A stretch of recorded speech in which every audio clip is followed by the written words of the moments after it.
എൻ്റെ പേര് അപർണ വിവേക്. ഇത് എൻ്റെ മൂന്നാമത്തെ സിനിമയാണ് ആത്മസഹോ. ഡെഫിനറ്റ്ലി നല്ലൊരു സിനിമയാണ്, എൻ്റർടൈനറാണ്. സോ എല്ലാവരും കാണണം. നല്ലൊരു പ്രമേയം വളരെ മനോഹരമായിട്ട് അവതരിപ്പിക്കാൻ കഴിയും. ഇതിനകത്ത് രഞ്ജി പണിക്കർ സാർ അതുപോലെ ഗോപു കിരണും ഒക്കെ വളരെ മനോഹരമായിട്ട് ഈ ചിത്രത്തിൽ ഇത് ചെയ്തിട്ടുണ്ട്. സമ്പൂർണ്ണ വിജയമാണ് ഈ ചിത്രം. ആൻഡ് സപ്പോർട്ട് ചെയ്യണം.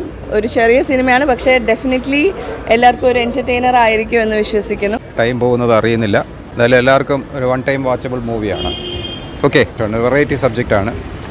നന്നായിട്ടത് മേക്ക് ചെയ്തിട്ടുണ്ട്. നല്ല രസമുണ്ട്. എല്ലാവർക്കും ഫാമിലിക്ക് എൻ്റർടൈൻ ചെയ്യാവുന്ന ഒരു സിനിമയാണ്. എല്ലാവരും കാണുക. നല്ല പടം, എല്ലാം ഇഷ്ടപ്പെട്ട് കൊള്ളാം. എല്ലാവരും അടിപൊളിയായിരുന്നു.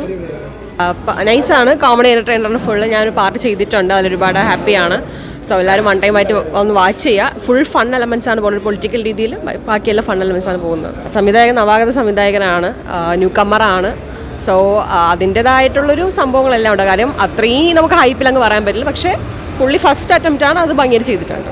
ഇപ്പോൾ ഈ വെട്ടും കുത്തും കൊലപാതകമുള്ള പടം കാണുന്നതിനെക്കാട്ട് ഫാമിലി ആയിട്ട് വന്നിരുന്ന് നല്ല രീതിയിൽ കാണാൻ പറ്റുന്നൊരു സിനിമയാണ്. തീർച്ചയായിട്ടും കുട്ടികളായിട്ട് വന്ന് കാണാം. മറ്റുള്ള പടം പോലെയല്ല, അതിൽ വേറെ അനാവശ്യമായിട്ടുള്ള ഒരുന്നുമില്ല. ഒരു കോമഡി, അതുപോലെ തന്നെ നല്ല രീതിയിൽ രഞ്ജിത്ത് സാർ അഭിനയിച്ചിട്ടുണ്ട്.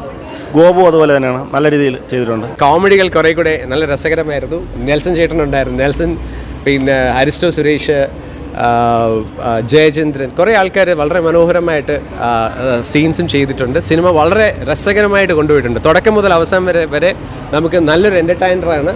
ഒരു കുടുംബ ചിത്രമാണ്, ഒരു ഫാമിലിക്കകത്ത് സംഭവിക്കുന്ന മനോഹരമായ ഒരു സിനിമ. അപ്പോൾ ഈ അടുത്ത കാലത്ത് നമ്മൾ ഏറ്റവും കൂടുതൽ കേൾക്കുന്ന ഈ വയലൻസ്, ത്രില്ലർ എന്ന് പറയുമ്പോൾ ഒത്തിരിയേറെ വയലൻസും കുട്ടികൾക്ക് വളരെ ഞങ്ങൾ ഇരുന്നതിൽ പ്രേക്ഷകരായിട്ട് ഫാമിലി ഉണ്ടായിരുന്നു. അപ്പോൾ ആ കുഞ്ഞുങ്ങൾ ചിരിക്കുന്ന കാണുമ്പോൾ നമുക്ക് തന്നെ സന്തോഷം തോന്നുന്നുണ്ട്. വളരെ നന്നായിട്ട് ആ കോമഡീസും വർക്കൗട്ട് ചെയ്തിട്ടുണ്ട്. ശരിക്കും തിയേറ്ററിൽ തന്നെ വന്ന് ഒരു കുടുംബമായിട്ട് കാണാൻ പറ്റിയ നല്ലൊരു സിനിമയാണ് ആത്മസഹോ. എൻ്റെ പേര് ദീപക് എന്നാണ്. ഞാൻ ഈ പടത്തിലൊരു ചെറിയൊരു ഭാഗമായിട്ടുള്ളതാണ്. പടം ഒരു ഫാമിലി എൻ്റർടൈനറാണ്. ഇപ്പം എല്ലാവർക്കും കണ്ടിരിക്കേണ്ട ഒരു പടമാണ്. ഒരു അടിയിടിയോ അങ്ങനെയൊന്നുമില്ല. എല്ലാം കുടുംബങ്ങൾക്ക് ഇപ്പോഴത്തെ പ്രേക്ഷകർ കാണേണ്ട ഒരു പടമാണ്. ഹ്യൂമറും എല്ലാം കൂടെ ചേർത്തൊരു സിമ്പിൾ ഫിലിം. കുഴപ്പമില്ല, നന്നായിരിക്കുന്നതാണ് അഭിപ്രായം.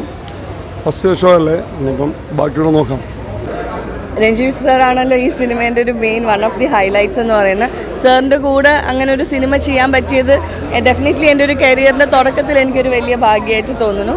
ആൻഡ് ഓൾസോ എല്ലാവരും ഇതിലുള്ള എല്ലാ കോമഡി ആർട്ടിസ്റ്റും നിങ്ങൾക്ക് എല്ലാവർക്കും ഇഷ്ടമുള്ള ആൾക്കാരാണ്. എല്ലാവരും നല്ല പെർഫോമൻസ് തന്നെയാണ്. സോ എല്ലാവരും വൺസ് അഗെയിൻ എല്ലാവരും വന്ന് തിയേറ്ററിൽ തന്നെ കാണുക, നമ്മുടെ ചെറിയ സിനിമേനെ സപ്പോർട്ട് ചെയ്യുക. Thank you. ആൾക്കാരോട് എനിക്ക് പറയാനുള്ള ഒന്നേ ഉള്ളൂ, ഇതുപോലുള്ള പടങ്ങളാണ് കാണേണ്ടത്. കാരണം എന്ന് പറഞ്ഞാൽ ഇപ്പോൾ കാണുന്നത് പല പടങ്ങളൊക്കെ ഇന്ന് കണ്ടു കഴിയുമ്പോൾ നമുക്കറിയാം എല്ലാം തെലുങ്ക് സ്റ്റൈലിൽ അടിപിടി കാര്യങ്ങളാണ്. ഇതിൽ അടിയും ഇല്ല പിടിയിലും ഒന്നുമില്ല. പക്ഷേ കൊച്ചു കുട്ടികളെ കൊണ്ട് മാന്യമായിട്ട് വന്ന് കാണാൻ പറ്റുന്നതാണ്.